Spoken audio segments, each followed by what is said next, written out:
Everyone, welcome to my channel. My name is Sunil, and today we learn how to improve UI performance. This is the first video on improvement of UI performance. In fact, in this video we will understand what is UI performance. For more videos, please subscribe my channel, and for further queries, write in the comment box. So let's understand the UI performance. Generally, you open any page, let's say in case of e-commerce applications or grocery application, then you see some list of products. So what does application do in behind? First it loads some static UI, then it shows some progress bar. Then it makes a network call and fetch the response and update the UI. So in this case, when it's load the UI with data or without data, in that case the computation happens for the drawing of UI or layout. So in those cases there is chance that you will see frozen frame or slow rendering. We will learn what is frozen frame or slow rendering in this video. And when it makes network call and gets information, that time you can see there is chance that all the performance happens in the main thread or in background thread. But in those cases you will find that increasing loading time of any layout. So now let's understand what are the important matrices. So here let's say what are the things we can detect from UI performance matrix. So detect slow rendering or frozen frame in any screen. Then second one is loading time for any screen. Those things also we can detect. Third is how long a particular method takes to execute. That is related to custom traces. And then fourth thing is what is your application start time.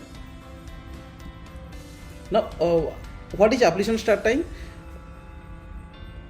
The time taken by any application to launch.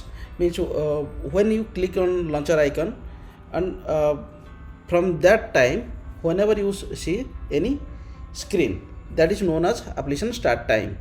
Now what is UI rendering? Let's understand the UI rendering. UI rendering is the act of generating a frame from your app and displaying it on the screen. Means in short we will say that the frame to display on the screen, that is known as UI rendering. So generation of frame to display in display on the screen. Got it?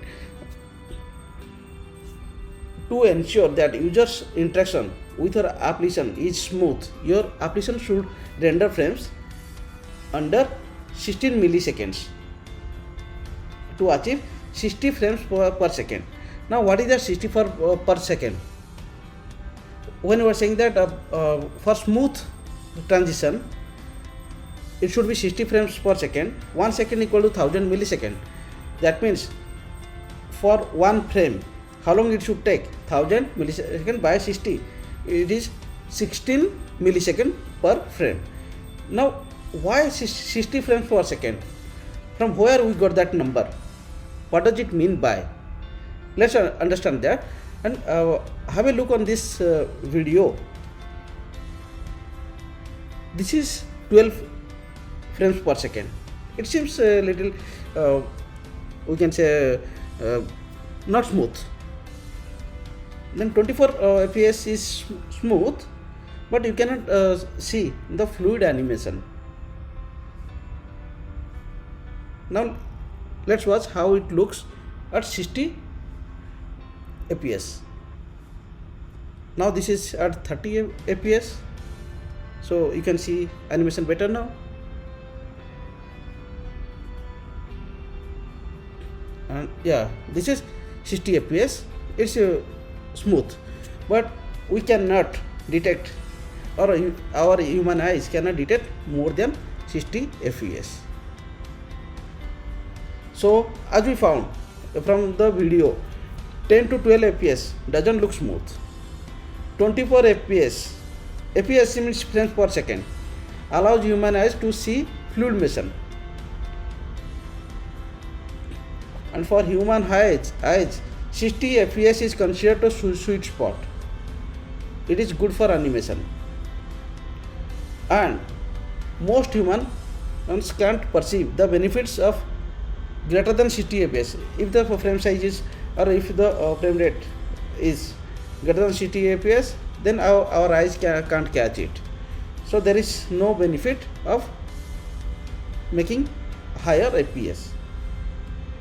So that's how the numbers fps came, and that's how we are targeting for 60 fps. Now let's say what is slow rendering. Okay, so if your application suffers from slow UI rendering, then the system is forced to skip frames in order to achieve that 60 fps.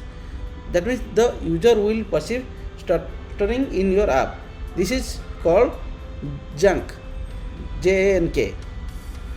So now let's understand the UI rendering issues. What are different types of UI rendering issues, or different categories? So first category is slow rendering. Slow rendering means if your application or if your frames takes more than 16 milliseconds but less than 700 milliseconds, then it comes under slow rendering. That means render time greater than 16 milliseconds but less than 700. What is frozen frame? If your render time is greater than 700 milliseconds but less than 5 seconds, then that is frozen frame. And what is ANR? If render time is greater than 5 seconds, that is known as ANR. So the priority, we can say the priority of those issues is from ascending order. That means ANR is the highest priority to be fixed, then frozen frame, then slow rendering. So if we combine most of slow rendering, then it can cause frozen frame, and if we or if we combine frozen frames, then or lots of frozen frames, then it can cause ANR.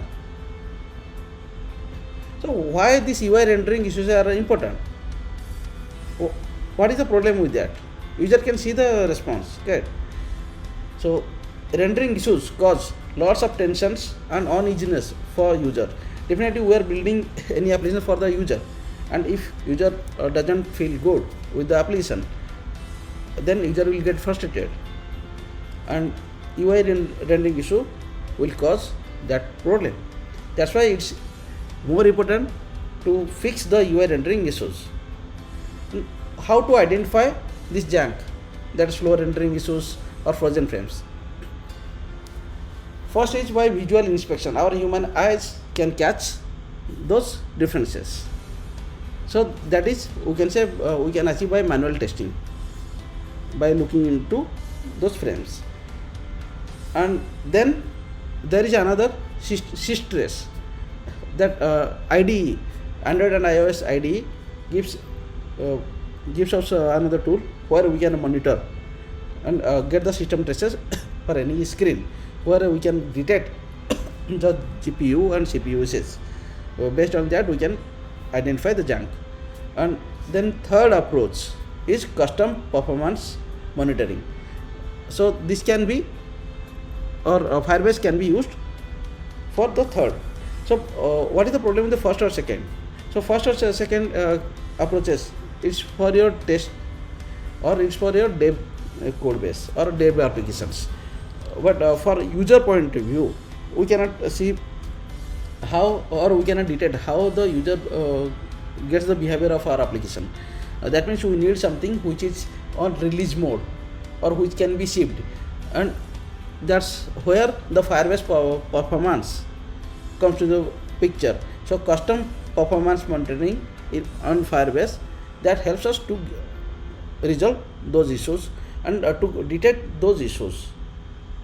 Thank you.